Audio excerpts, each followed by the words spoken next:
Hi, welcome to another episode of the physics simulation series. Today in this video, we'll break down the math and the code needed to create a spring simulation.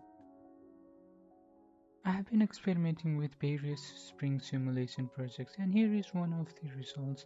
I wanted to make the spring look as realistic as possible. For example, when the spring extends, its wear thickness decreases, and when compressed, its wear thickness increases.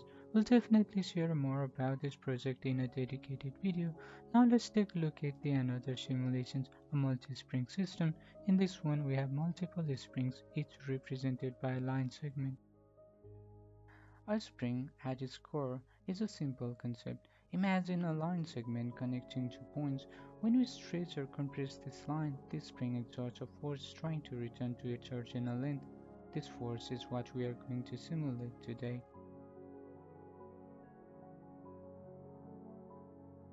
A spring can be represented as a line segment connecting two points P1, x1, y1 and P2, x2, y2. We will also define L as the spring's original or rest length. Now let's look at how we represent these points in code. We'll use a simple structure called point. This structure holds the x and y position coordinates as well as the velocity components bx and by. We also have a boolean flag is fixed, which indicates whether the point is fixed in a place or free to move. This will be useful later when we anchor one end of the spring. The constructor allows us to easily initialize a point object. We will need to store multiple points, so we will use either a vector or an array. We will then to store a collection of point objects. Later, when we create our spring structure, we will see how using indices into this array or vectors will save us memory. Initially, we must think of representing a spring with a structure that directly holds two point objects.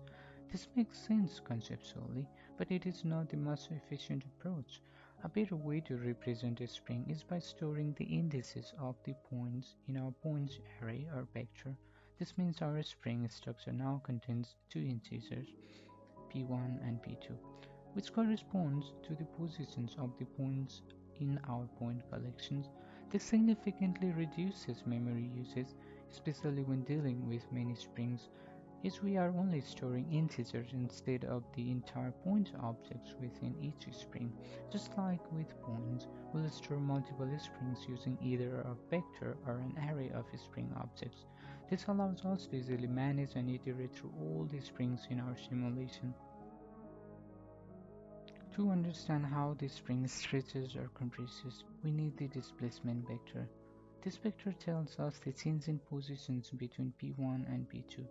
We calculate the change in x or delta x is x2 minus x1 and the change in y or delta y is y2 minus y1.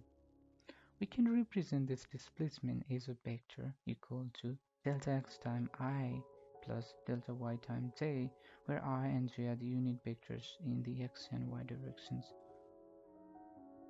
To find the actual distance or magnitude between the 2 points, the current length of the springs, we use the Pythagorean theorem. The distance equals the square root of the delta x squared plus delta y squared. This gives us the length of the springs at any given time. Now for the physics. The displacement of the spring, which we will call x, is the difference between the spring's original length, which we call the L, and its current length, which we will call m. So x equals m minus L.